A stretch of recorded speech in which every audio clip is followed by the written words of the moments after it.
Assalamualaikum warahmatullahi wabarakatuh, Sobat Metropolitan. Sekarang saya kedatangan tamu istimewa, ya, orang luar biasa. Beliau adalah Teh Ade Puspitasari, Ketua DPD Partai Golkar Bekasi, yang hari ini duduk sebagai anggota DPRD Jawa Barat dari Dapil Bekasi dan Kota Depok. Nah, ini beliau datang ke sini sengaja mampir karena kita pengen ngobrol-ngobrol lebih jauh, lebih dalam tentang pencalekan, tentang politik terutama yang di Bekasi ya, yang Teteh sekarang ini menjadi ketua DPD. Tapi sebelum itu Teh, tadi Teteh kan bawa bawang ya. Itu kerasa pedes ya Teh. Tapi enak kan? Enak banget. Itu pakai nasi aja. Udah enak. Udah enak Teh. Itu bikinan sendiri atau gimana Teh? Bikinan orang Ada contohnya lain nggak ya? Contohnya tadi mana ya? Oh, iya. Promosi ya, sekalian promosinya Teh. Iya. Promosi. Lah, ini ada. Makasih. Nah, ini ya Teh, namanya Goreng garam. goreng garam Bang khas Bek. Betawi ya. Bang Bek, namanya Bang Bek, dapur Bang Bek. Namanya Bang Bek. Ini punya Teteh sendiri. Punya. Sudah berapa lama Teh berarti? Boleh saya mengklarifikasi? Oh iya. Silakan. Langsung ditodong aja. Jadi Silakan, Teh. saya hanya WhatsApp, pesen terus datang ke rumah. Jadi ini punya orang. Tapi punya warga Bekasi lah intinya. Punya warga Bekasi. Jadi Iya. ini itu usaha mantan camat ya, punya Bu Camat ya.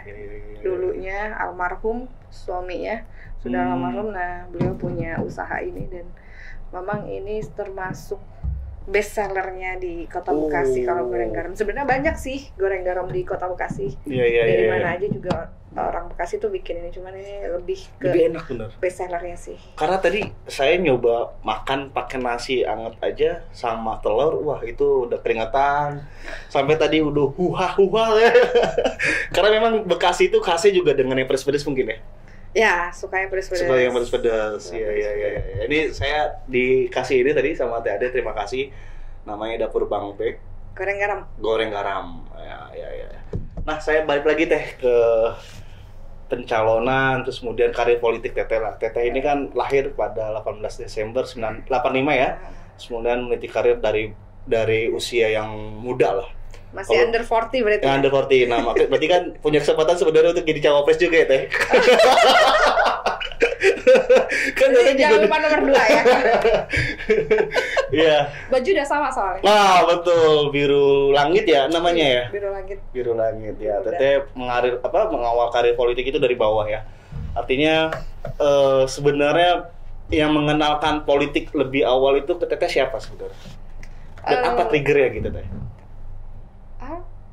Yang mengawali karir pasti orang tua. Ada orang tua ya. Ya kan. Jadi ya karena orang tua juga berkecimpung di bidang politik. Ya jadi mau nggak mau rumah itu setiap hari rapat, orang-orang rame gitu. Jadi ya belajarnya ya memahami saja, memahami apa yang dibahas, apa yang dirapatkan, ngintip-ngintip gitu. Jadi lama-lama ya mulai tertarik lah ya. Tertarik sih enggak sih. Belum tertarik pada saat itu. Belum tertarik gitu. Iya. Berarti pas tertariknya itu di momen apa? Teteh bilang, wah ini gua banget ini politik gitu. Atau misalnya ada yang mendorong atau apa gitu Teh? Kalau mendorong sih pasti orang tua. Untuk mendorong pasti ya. Pasti orang tua karena saya terjun di politik pun ini sekedar sharing ya. Pengalaman saya pribadi sendiri. Jadi dulu tuh orang termasuk mungkin yang ada di situ suhu. Dulu, ayo teh di politik. Tapi memang karena walaupun orang tua di politik saya nggak tertarik di politik. Ya. Tapi ya mungkin karena memang sudah, kalau kata orang tua saya, takdir, waful mahfudnya garis tangannya sudah di sana ya. Sudah ditulis juga. Akhirnya datang ke sini pun juga kapasitasnya sebagai orang yang berpolitik, anggota dewan. Iya, betul. Jadi ya awalnya tidak tertarik ya, tapi hanya waktu di 2019 itu Pileg ya, 2019. Jadi saya yang memenuhi kuota 30% perempuan. Ya untuk Kota Bekasi, Kota Depok, tingkat provinsi ya. Orang tua saya menyodorkan ya formulir caleg. Itu setengah maksa berarti kalau menyodorkan tetehnya belum siap atau apa gitu. Iya. Kayaknya sih setengah maksa. Setengah maksa ya. Karena ketemu di rumah dikasih map ya. Suruh isi gitu. Saya lihat ini apaan gitu. Formulir caleg. Loh, memangnya ada yang mau jadi caleg, saya bilang gitu waktu itu kan. Ya isi aja orang cuma memenuhi kuota 30% perempuan gitu. Dia nggak bilang gitu sih, dia hanya memenuhi kuota perempuan gitu kan. Oh ya sudah gitu kan. Toh tidak ada mudaratnya. Jadi ya saya lengkapin semuanya. Ya itu tadi takdir berkata lain. Akhirnya terpilih ya. Akhirnya terpilih ya. Lalu titik terendahnya saya mulai mencintai Golkar itu waktu pasca kejadian orang tua saya. Iya. Nah berarti ketika 2019 itu, ketika Teteh maju pertama itu, awalnya memang belum ada niat penuh gitu ya, full ya. Karena tadi sebelum kita mulai ini, Teteh juga punya pandangan politik bahwa politik itu learning by doing ya. Belajarnya sambil jalan. Tapi kan kalau kita lihat hari ini politisi lebih banyak disiapkan dulu nih dari bekalnya dari jauh-jauh hari. Nah kalau Teteh belajar dengan sambil berjalan itu resikonya lebih ini juga Teh, lebih banyak gagal ya gitu. Banyak. Ujiannya nah pengalamannya gimana Teh? Ya ujiannya gimana yang paling terkesan gitu? Terkesan sih perjalanan hidup berpolitik saya tuh waktu memang dengan kapasitas saya di 2019 itu saya terpilih jadi anggota dewan. Ya, lalu memang di tahun yang sama pun orang tua saya selaku ketua DPD ya tidak lagi diberikan izin untuk menjadi, tidak diberikan rekomendasi untuk jadi ketua DPD. Gitu. Nah, tentunya memang di kaderisasi partai kita bukan kita jadi terhambat kehilangan stok gitu, cuman yang benar-benar potensial tuh kita memikirkan di Kota Bekasi siapa gitu, sampai akhirnya saya yang terpilih untuk menjadi ketua DPD. Dan proses untuk menjadi ketua DPD pun sampai terselenggaranya Musda itu hampir 2 tahun, dari 2019 sampai 2021. Dan itu kenapa sampai 2 tahun ya? Masih belum ini ya? Bukan, kalau di Golkar tidak istimewa dengan masalah internalnya itu bukan Golkar. Iya betul. Sepakat. Ini pengalaman juga Teh, di Kota Bogor itu baru selesai Musda.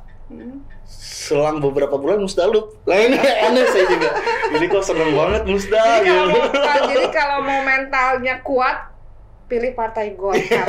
Dari situ diuji mentalnya ya, di partai Golkar. Sangat diuji mental ya. Tapi kan kalau kita lihat hari ini Partai Golkar itu lebih terkesannya ya. Ini Teteh juga boleh koreksi, boleh mengklarifikasi. Kesannya lebih ke elit lah ya. Terus kemudian eksklusif dan lebih kesannya tidak membumi, tidak merakyat. Nah, menurut pandangan Teteh gimana tuh dengan kesan-kesan kayak gitu? Enggak ya, sekarang udah lebih anak muda ya, lebih milenial ya. Lebih milenial, lebih kita menerima dan memberikan peluang sebesar-besarnya, kesempatan sebesar-besarnya untuk anak muda ya gabung di Partai Golkar, tentunya dengan kapasitas dan kemampuan yang dia punya. Iya. Gitu. Jadi udah nggak ada lagi statement yang namanya Golkar itu dipengaruhi atau dikuasai oleh yang senior. Ya, betul. Sekarang anak muda sudah mulai berspeak up. Sudah mulai terjun ke politik, bagaimana dia turun tangan membangun negaranya, apalagi kota kelahiran. Iya, betul. Nah, ini kalau ngomong anak muda tadi kita juga sempat ngobrol-ngobrol bahwa pemilih pemula ya di 2024 itu kan juga jumlahnya banyak lah ya. Terutama juga di kalangan milenial yang sudah mengalami beberapa kali pemilihan umum gitu ya. Tapi kan punya tantangan sendiri Teh, pemilih pemula itu lebih apatis. Ya. Bisa dibilang gitu gak sih Teh? Sangat. Nah ini untuk berbanding lurus dengan yang ada di lapangan. Nah ini untuk menyelesaikan masalah itu gimana Teh? Ada yang sudah dilakukan oleh Partai Golkar? Ya tentunya terus mengedukasi sih. Terus ya nggak bosan-bosan, nggak berhenti ya. Terus mengedukasi, mensosialisasi bahwa minimal sebenarnya hari ini tadi memang milenial itu, Gen Z itu dia nggak tahu yang namanya politik, dia apatis udah males. Hebat lah dia kalau soal teknologi. Ya kan, betul. Anak saya aja ngutak-ngatik tab, ngutak-ngatik handphone sudah luar biasa gitu kan. Tapi hari ini adalah bagaimana kita terus mensosialisasikan, mengedukasikan ya bahwa hari ini ya pemuda pun harus turun tangan, terlibat, tidak boleh yang namanya lepas tangan. Betul. Harus turun tangan. Karena apa? Saya ada masanya. Ya, klise memang ya. Mungkin Abang juga ada masanya. Betul. Ya. Gitu. Tapi kan siapa yang mau meneruskan Indonesia? Betul. Siapa yang mau meneruskan misalnya sekarang ini di Kota Bogor atau saya di Kota Bekasi kalau bukan anak muda? Gitu. Nah, itu harus terus diberikan pendekatan. Karena kalau tadi ya pemilih pemula atau generasi Z, generasi milenial punya ruang sendiri kayaknya ya. Pendekatannya pun tidak bisa dengan pendekatan konvensional mungkin teh. Nggak bisa. Iya kan, mungkin mulai masuk dari hobinya. Dari kebiasaannya juga kan. Nggak jauh-jauh sih sebenarnya nggak jauh-jauh dari teknologi juga. Dari teknologi. Dari digitalisasi juga. Iya, betul. Gitu. Itu akan lebih cepat untuk dia itu tertarik sama yang namanya politik. Iya betul. Kan kalau Golkar itu mengandung asas atau mengandung asas tentang kegotong royongan ya, ideologi dari Partai Golkarnya hari ini kan seperti itu. Nah, ketika diimplementasikan atau misalnya diterapkan di lapangan, Golkar sudah melakukan apa dengan asas itu teh? Dengan kegotong royongan, artinya kalau misalnya di Kota Bekasi dengan ideologi tersebut, cara yang mudah atau yang sudah dilakukan dengan terjun di masyarakat seperti apa misalnya? Kalau misalnya bicara program-program lah. Satu sih dikaitkan. Konsolidasi terus sih. Konsolidasi terus. Itu dilakukan setiap saat ya, kapanpun ya? Dilakukan setiap saat kapanpun. Jadi konsolidasi ini umum ya. Jadi konsolidasi itu tidak hanya tadi satu ke anak muda ya, tapi juga ke senior-senior pun juga kita harus hormat. Gitu. Tidak memutus generasi, misalnya orang tuanya ya udahlah ini giliran anak muda. Karena yang muda juga kayak saya misalnya butuh pengalaman tuh. Hari ini kan digaungkan under 40 ya, tapi kita juga yang muda kalau nggak ada arahan dari yang sesepuh kita, yang sebelum-sebelum kita juga nothing sebenarnya. Betul ya. Gitu. Tidak paham peta akhirnya kan, gitu. Jadi tidak hidup organisasi dan sebagainya. Ini TAD juga sebagai ketua DPD Partai Golkar pertama ya, perempuan. Ya. Sebelumnya kan mungkin ya. Sebelumnya para jagoan, bapak-bapak. Nah ini tantangannya apa teh karena perempuan teh? Karena mohon maaf teh ya, kalau saya sering mendengar bahwa perempuan kan lebih pendek langkahnya gitu. Oh ya, karena memang kan menurut ilmu medis pun juga perempuan kan 90%-nya perasaan. Ya kan, 10%-nya lebih mengedepankan perasaan, lebih ke logika. Ya kan, terbalik sama laki-laki. Dia 90%-nya adalah logika. Ya tantangannya itu gitu, bagaimana hari ini adalah di partai politik itu segala fitnah, segala hoax itu yang bikin capek perempuan. Karena apa? Bawanya perasaan. Baper ya jadi. Bawanya baperan. Sedikit-sedikit nangis gitu.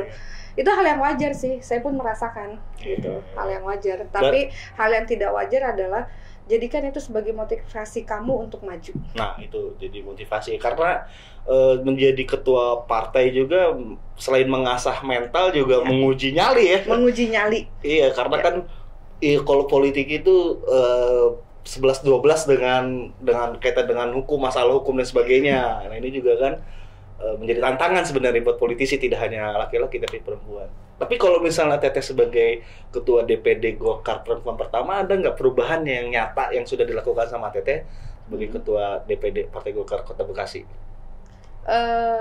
Yang pertama adalah memaksimalkan peran perempuan tentu. Ya. Hari ini kalau pileg kuota perempuan berapa persen kan? Kalau di undang-undang 20% ya? 30. Oh, 30%, sorry 30%. Kalau sekarang di Kota Bekasi sama kayak gitu. 30 sih. 30, sudah terpenuhi. Kurang lebih di atas 30 sih. Malah di atas 30%. Malah di atas 30%. Nah, selain tadi untuk perubahan yang sudah dilakukan apalagi teh? Memaksimalkan peran perempuan. Memaksimalkan peran perempuan, memaksimalkan peran pemuda hari ini karena itu tidak boleh kita abaikan. Iya. Ya. Jadi ya hari ini ya pemuda juga harus berkontribusi. Dan bagaimana berkontribusinya? Yaitu kita harus terus mengedukasi, kita harus terus membina, kan, merangkul mereka. Kalau hari ini ada partai politik yang peduli juga terhadap pemuda. Pemuda, betul. Ya. Selain jadi ketua DPD Partai Golkar, TAD ini juga kan ketua PMI ya, PMI Kota Bekasi. Nah itu untuk mengatur, mensiasati waktunya gimana? Teteh juga kan anggota DPRD Provinsi Jabar tuh. Ya. Itu dengan pekerjaan, dengan keluarga gimana tuh nanti tuh? Ya. Disiasati. Sebelum anak manggil tante ke ibunya itu bagi saya udah aman. Jadi patokannya itu ya. Belum. Jangan sampai anak nanti manggil kita tante, manggil pengasuh jadi ibu gitu. Jadi itu masih aman lah. Jadi udah pintar-pintar bagi waktu lah. Iya. Karena kan kesibukannya juga tidak terbatas ya Teh. Teh mau di rumah juga pasti dapat kunjungan tamu, konstituen, apalagi sekarang. Iya, momentum politik ini lebih banyak yang harus dilakukan dan dikerjakan ya. Pasti gitu. Karena kan kita kerjaan ini kan 5 tahunan sekali. Iya betul. Gitu. Nah Teh, kalau bicara Golkar lagi, semangat apa yang Teteh bawa untuk partai Golkar ini Teh? Golkar itu kuat dengan kebersamaannya. Kuat dengan kebersamaannya. Ya. Nah yang hari ini terlihat di momen-momen apa yang bisa menyatukan semua kader dan simpatisan gitu Teh? Contoh kayak misalnya di Golkar itu kita tuh ciri khasnya pasti berkutik di masalah internal. Ya balik situ lagi. Balik lagi ke situ. Tapi kalau kita ya sudah satu persepsi untuk kepentingan masyarakat, pasti kita akan nyatu lagi. Itu jadi, dengan mudahnya kebersamaan itu terbangun lagi. Iya, jadi walaupun misalnya jalannya berbeda tapi tujuannya tetap sama. Ya. Nah, ini yang sudah dilakukan sama kader-kader Partai Golkar yang di Bekasi ya. Kalau target Partai Golkar untuk DPRD Kota Bekasi berapa Teh? Hari ini berapa Teh ya? 2019 kemarin itu 178.000. 178.000. Kursinya berapa berarti? Kursinya 8. Itu dapat wakil ketua ya? Dapat wakil ketua unsur pimpinan. Nah, kalau di nanti 2024 saya targetnya sebenarnya 12 kursi. Oh, berarti dari 20% lah dari jumlah DPT 1,8 juta di Kota Bekasi. 20%-nya itu kurang lebih 360.000. 360.000-an. Suara. Berarti ya lumayan lah. Ya, dari namanya kan kita target harus menjadi motivasi dan pecutan. Iya, benar. Dari 178.000 ke 360.000-an. Iya. Berarti kalau 12 kursi. 12 kursi satu dapil berarti satu kursi 2 kursi mungkin ya. Karena kan ada 5 dapil ya? Ada 5 dapil. Oh, lebih ya. Ada yang 3, ada yang 3, ada yang 2 ya. Kalau sekarang mungkin ada yang 1 atau yang ada yang 2. Iya. Nah, kalau udah dapat 12 kursi, berarti untuk menuju pilkada Teteh bisa dikategorikan ya bisa dapat lah tiket. Tapi itu Teh nanti kita bahas di segmen yang lain. Saya mancing dulu ya. Teh kan di 2019 Teteh peroleh suara itu lumayan ya, 68.000 ya? 68.000. Nah, kalau di 2024 ini perolehan suara Teteh yang ditargetkan berapa tuh? 100.000. 100.000 itu angka logis. Angka logis. Hitungannya gimana Teh? Maksudnya yang bisa mencapai 100.000 itu Teteh melakukan apa aja gitu? Pemetaan tentunya. Jadi kan hari ini mungkin di 2019 ya orang melihat saya, oh si Ade itu anak kemarin sore karena ada orang tuanya gitu kan. Si Ade sih gak bisa apa-apa gitu. Tapi hari ini kan semua by proses. Ada proses dan ada progres yang dihasilkan. Ya, jadi kalau hari ini saya 100.000 target dari kemarin 68.000 ya itu tentunya udah saya rasionalisasikan ya. Tentu target sebenarnya saya suara itu harusnya 150.000. 150.000. 150. Pribadi ya, suara pribadi ya. Dari mana? Ya pemetaan wilayah. Pemetaan wilayah berdasarkan data suara, ya berdasarkan kantong-kantong suara dipetakan. Kalau saya hari ini sudah mengklasterkan. Ya, karena caleg ini kan beda sama pilpres. Kita pilpres itu kan koalisi, beda sama kepala daerah kita kan koalisi. Tapi kalau pileg ini kan kita bertempur masing-masing. Iya betul. Ya. Ini figur yang dikenal sama masyarakat. Ya gitu. Jadi ya sebenarnya ilmu yang paling klise ya, tapi itu ampuh adalah door to door menyapa masyarakat, itu udah paling ampuh. Itu walaupun kita nggak seperti amuba membelah diri dengan waktu yang sama di kegiatan yang berbeda gitu kan, tapi secara yang ampuh ya itu door to door.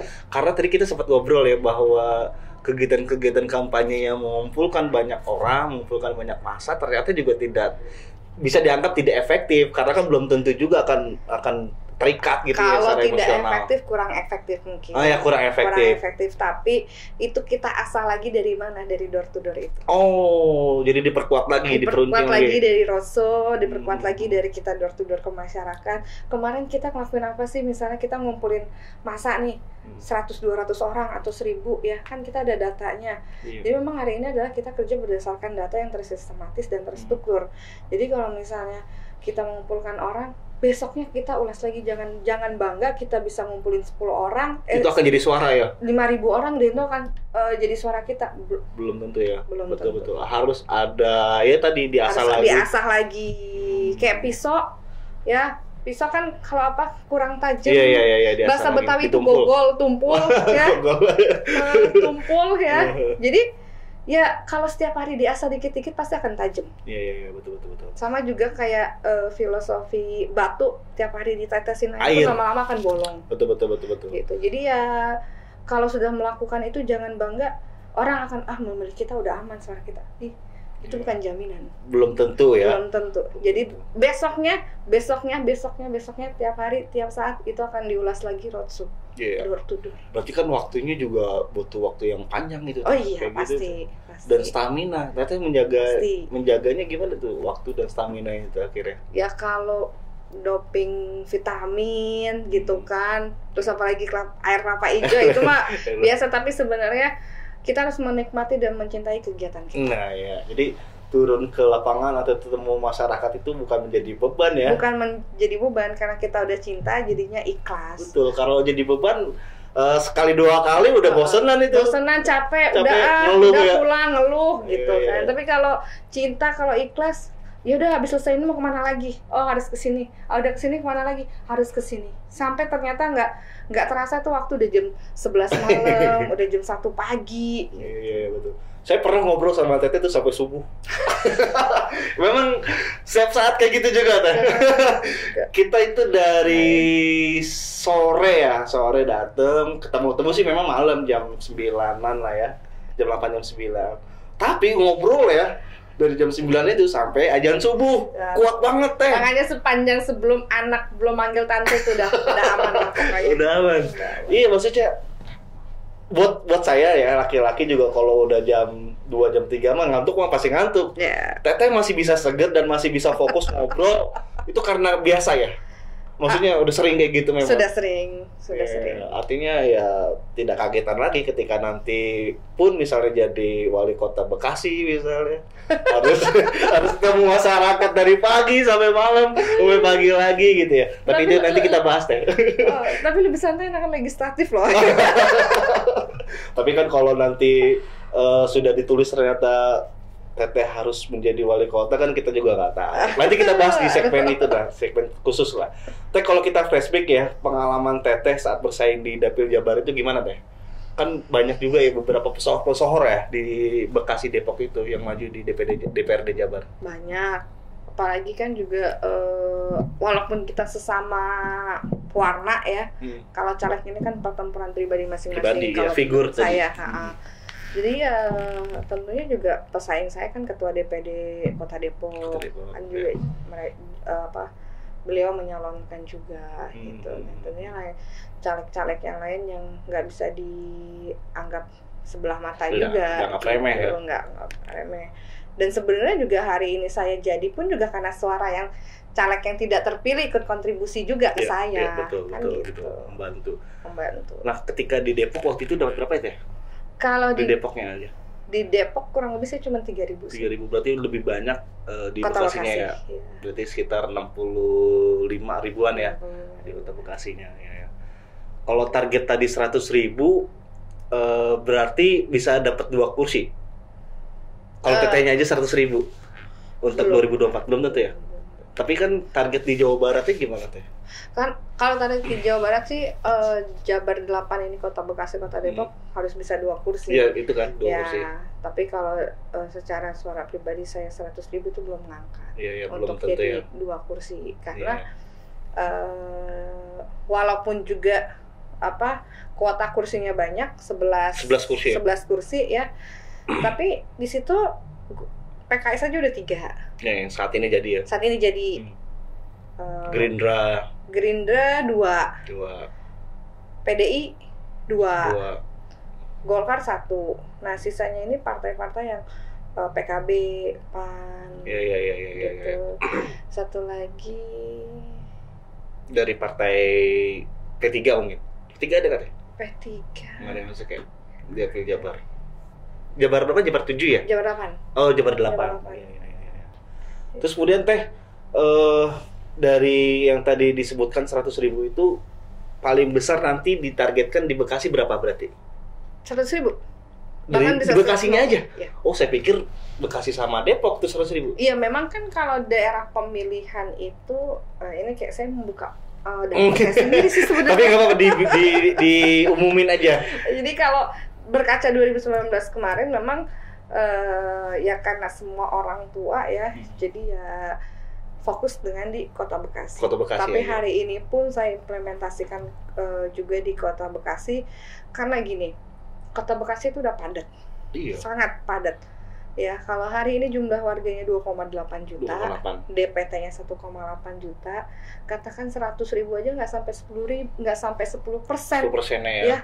Iya. Orang yang kenal saya, orang yang milih saya. Jadi kalau 10%-nya kan 180.000. 180.000 harusnya ya. Harusnya, ya kan? Iya, betul. Jadi kalau hanya 100.000 atau 150.000 belum sampai 10%. Iya, 8 ya, antara 8 sama 7 Jadi lah. Saya rasa hal yang wajar, yang logis ya, itu bisa didapetin di Kota Bekasi. 100.000 di Bekasi. Di Kota Bogor berarti targetnya berapa tuh? Di Kota Bogor. Sorry teh. Di Kota Depok teh. Soalnya habis hujan jadi inget tuh. Bogor kota hujan.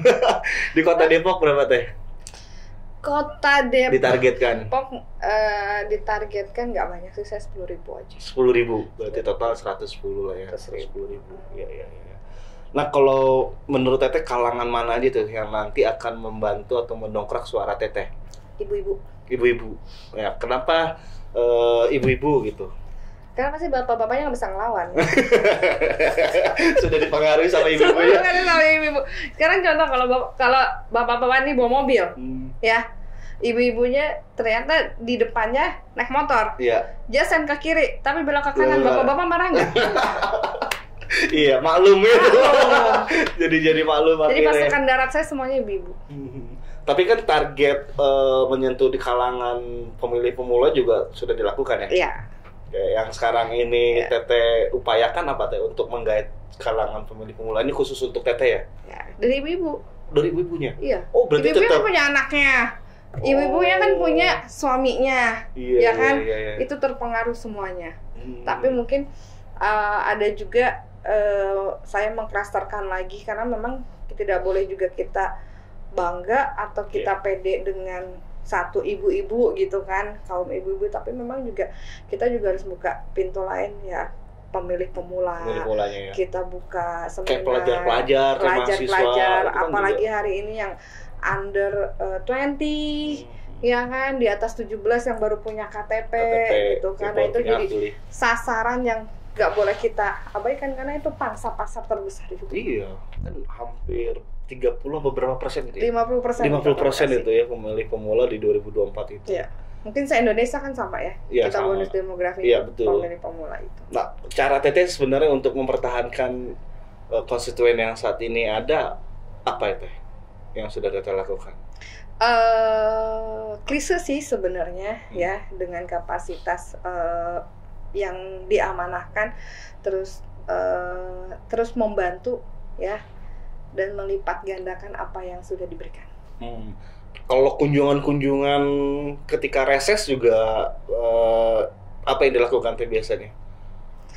Ya kalau reses kan itu Reses kan setahun 3 kali. Setahun 3 kali. Setahun 3 kali. 1 titik, kalau provinsi itu 8 titik. 1 kali reses itu 8 titik. 8 titik. Nah, itu biasanya yang disuarakan, terus kemudian apa yang dibicarakan sama masyarakat terhadap Teteh apa tuh Teh? Masih paling banyak.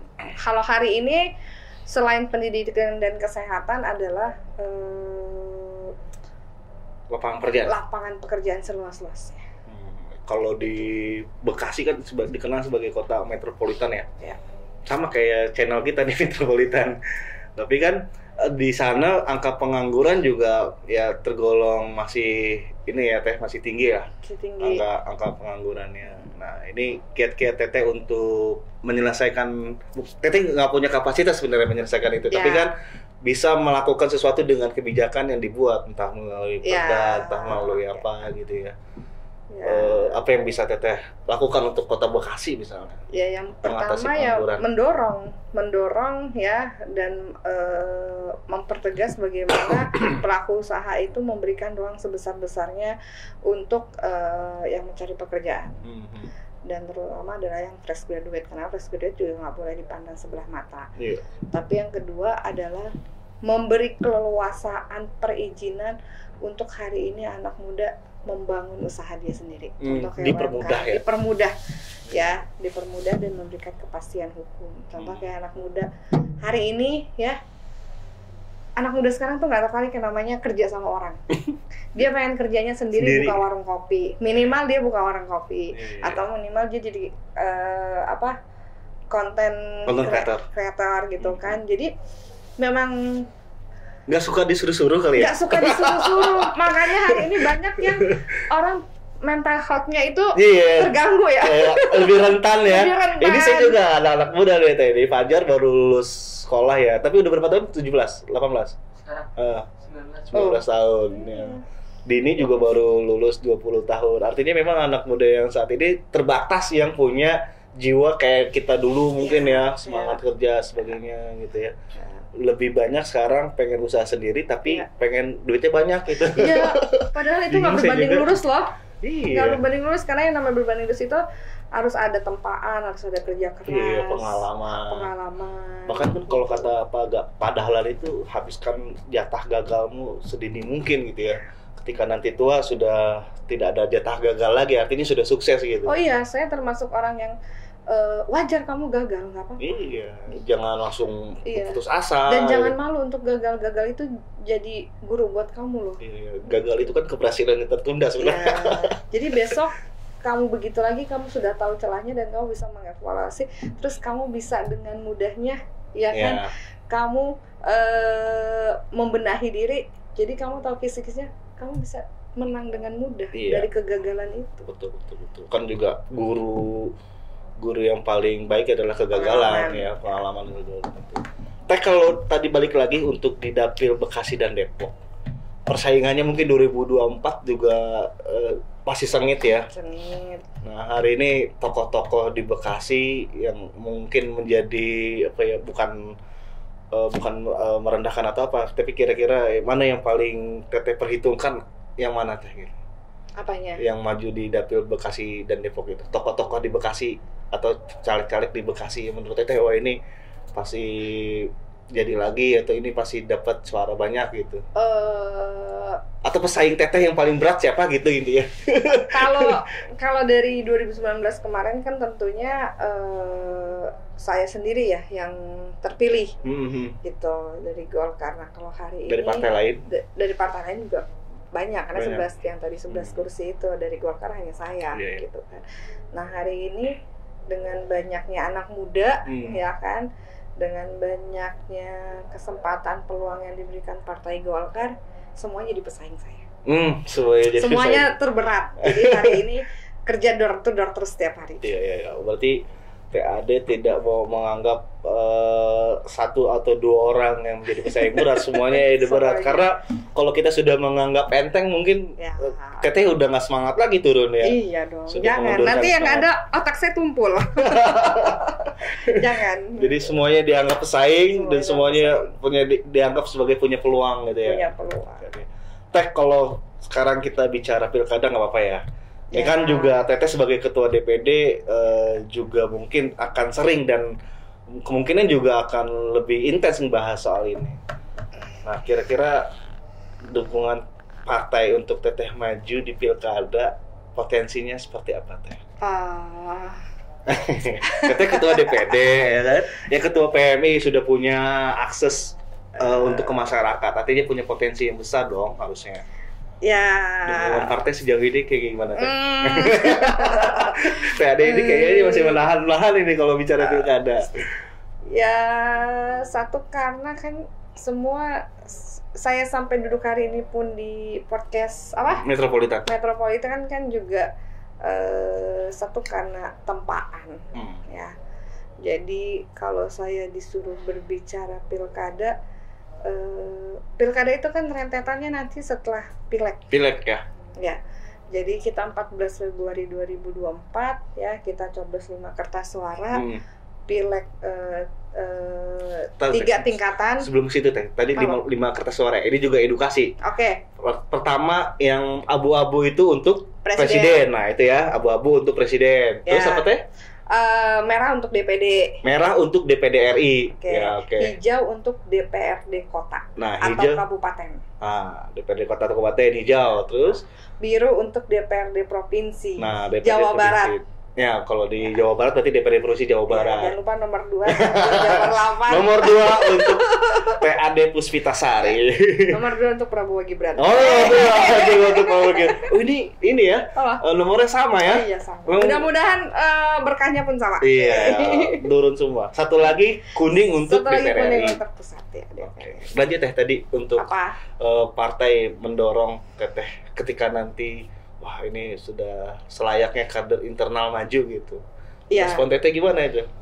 Jadi ya memang kan di 14 Februari itu kan kita tadi nyoblos 5 kertas suara. 5 kertas suara tadi ya. Ya. Nah, rentetan dimulainya itu pilkada ya itu setelah menang Pileg. Ya.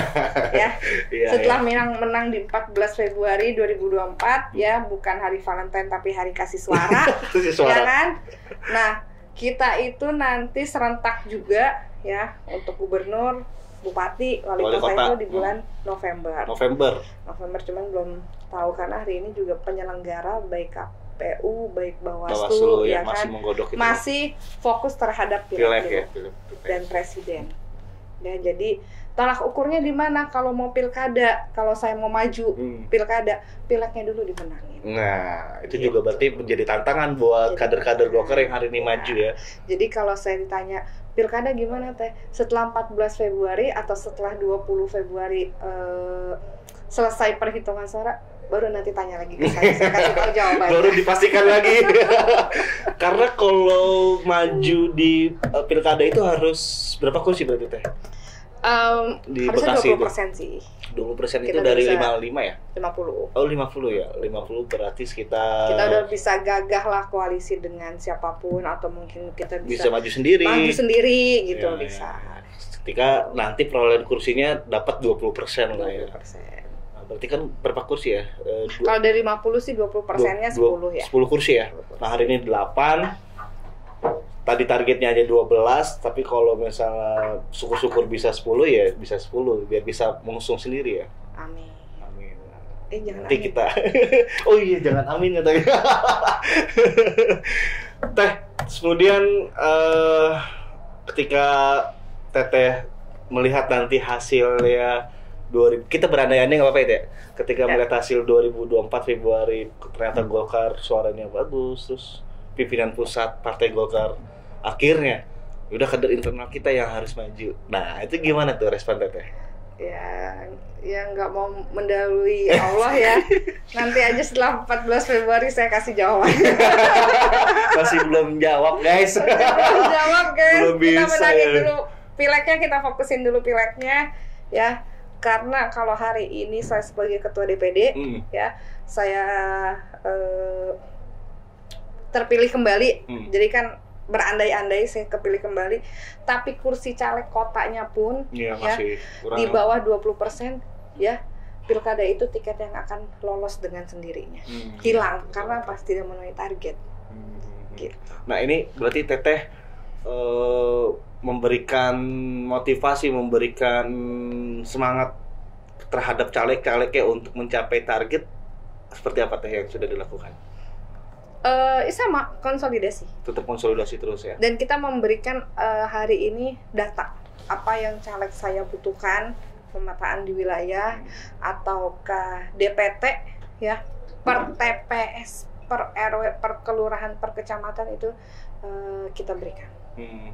Biar Dan nanti memberikan pembekalan terus, meningkatkan kapasitasnya, termasuk DPD Partai Golkar Kota Bekasi memberikan dikpol ya pada para calegnya ya, untuk bagaimana mereka minimal ya yang newcomer ya pendatang baru itu bisa gagah turun ke masyarakat dengan ya punya data. Oh ternyata ini kantong suara Golkar, oh ternyata ini kantongnya merah katakan atau hijau gitu. Beliau sudah tahu gitu, mereka udah tahu gitu. Jadi bagaimana antisipasinya jangan sampai